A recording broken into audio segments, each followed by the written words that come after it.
Assalamualaikum warahmatullahi wabarakatuh, sahabat cinta Islam Channel. Setelah hari berbangkit dan orang-orang dikumpulkan di padang mahsyar, mereka akan sibuk memikirkan dirinya sendiri.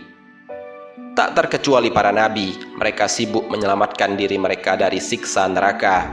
Namun ada satu nabi yang saat itu dimintai pertolongan dan beliau menolong hambanya. Dia adalah Nabi Muhammad SAW. Abu Hurairah menuturkan bahwa suatu hari dirinya berdoa bersama Rasulullah SAW dan sejumlah sahabatnya. Sekonyong-konyong sebuah hasta atau kaki kambing disodorkan ke hadapannya. Nabi SAW memang menyukainya. Kemudian beliau menggigitnya seraya berkata, "Aku penghulu manusia di hari kiamat. Apakah kalian tahu apa sebabnya Allah Subhanahu wa Ta'ala mengumpulkan semua manusia? Sejak generasi pertama hingga generasi terakhir di satu tempat." Dikisahkan dari ensiklopedia Al-Quran, para sahabat tidak mengetahui jawaban dari pertanyaan Rasulullah SAW itu. Maka beliau melanjutkan ceritanya. Lalu seorang memandang dan mendengar seruan mereka, dan matahari semakin dekat ke arah mereka. Tak ayal, mereka pun kepanasan dan menanggung kesulitan yang tak sanggup diemban.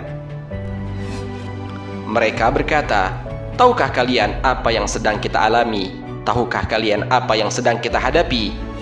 Tahukah kalian orang yang dapat meminta syafaat kepada Tuhan buat kita?"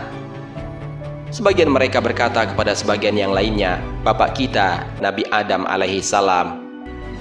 Disabdakan oleh Nabi SAW bahwa mereka lalu mendatangi Nabi Adam dan berkata, "Wahai Adam, bapak umat manusia, Allah Subhanahu wa Ta'ala menciptakanmu dengan tangannya, meniupkan rohnya ke dalam dirimu, memerintahkan para malaikat untuk bersujud, dan menempatkanmu di surga. Maukah engkau memintakan syafaat kepada Tuhanmu untuk kami? Tahukah kamu apa yang kami alami dan menimpa kami saat ini?" Adam menjawab, "Sesungguhnya Tuhanku sangat marah pada hari ini. Dia tak pernah marah seperti itu sebelum dan sesudahnya. Dia pernah melarangku mendekati pohon, namun ku langgar. Aku sibuk mengurus diriku sendiri.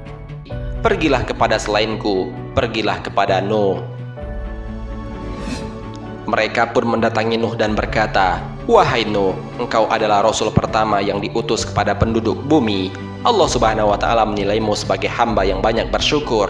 Tahukah engkau apa yang menimpa kami saat ini? Maukah engkau memintakan syafaat kepada Tuhanmu untuk kami?" Nabi Nuh menjawab, "Sesungguhnya hari ini Tuhanku sangat marah. Dia tidak pernah marah seperti ini sebelum dan sesudahnya. Sesungguhnya aku pun punya doa yang telah kusuruhkan supaya Tuhan menghukum kaumku. Aku sibuk mengurusi diriku sendiri. Pergilah kepada selainku, pergilah kepada Ibrahim." Doa yang dimaksud Nabi Nuh alaihissalam ialah doa yang dipanjatkan kehadirat Allah Subhanahu wa Ta'ala saat dirinya marah kepada kaumnya yang mendustakannya serta menyatakan tetap dalam kekufuran.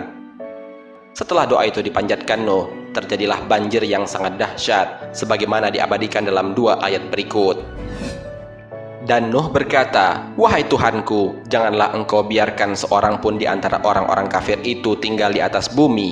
Sesungguhnya, jika engkau biarkan tinggal, niscaya mereka akan menyesatkan hamba-hambamu, dan mereka tidak akan melahirkan selain anak yang berbuat durhaka atau maksiat lagi kafir." Al-Quran Surat Nuh ayat 26-27. Kemudian mereka pun mendatangi Nabi Ibrahim dan berkata, "Wahai Nabi Allah dan kekasihnya, mintakan syafaat kepada Tuhanmu untuk kami. Tahukah engkau apa yang kami alami saat ini?" Nabi Ibrahim menjawab, "Tuhanku sangat marah hari ini. Dia tidak pernah marah seperti itu sebelum dan sesudahnya. Aku pernah berdusta 3 kali. Aku sibuk mengurus diriku sendiri. Pergilah kepada selainku, pergilah kepada Nabi Musa." Lalu mereka mendatangi Musa dan berkata, "Wahai Musa, Allah Subhanahu wa Ta'ala melebihkanmu dengan risalah dan kalamnya dibandingkan dengan manusia lain. Mintalah syafaat kepada Tuhanmu untuk kami. Tahukah engkau apa yang kami alami saat ini?"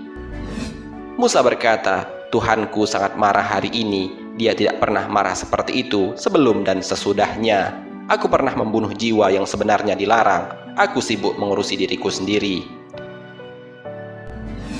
Mereka lalu mendatangi Nabi Isa alaihi salam dan berkata, "Wahai Isa, engkau adalah utusan Allah dan kalimat-kalimatnya disampaikan kepada Maryam serta roh darinya. Engkau juga dapat berbicara saat masih dalam buayan. Mintakan syafaat kepada Tuhanmu untuk kami." Isa menjawab, "Tuhanku sangat marah hari ini. Dia tak pernah marah seperti ini sebelum dan sesudahnya.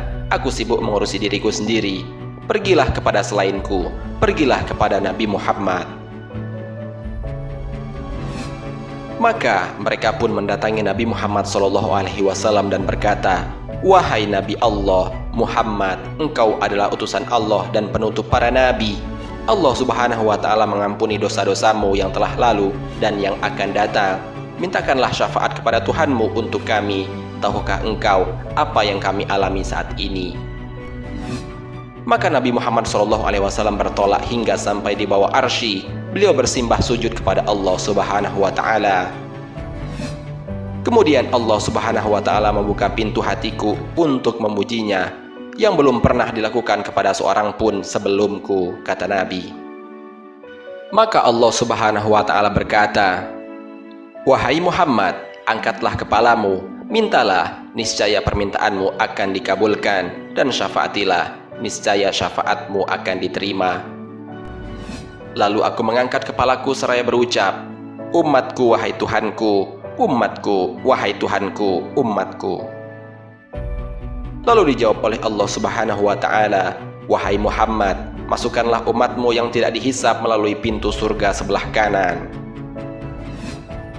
Rasulullah SAW mengakhiri sabdanya kepada para sahabat dengan mengatakan, "Demi zat yang jiwaku ada di tangannya, jarak antara kedua daun pintu surga itu seperti jarak antara kota Mekah dan kota Busra, sebuah kota di Syam di Suriah." Hadis riwayat Bukhari, Muslim, dan Tirmizi. Wallahu a'lam. Semoga bermanfaat. Wassalamualaikum warahmatullahi wabarakatuh.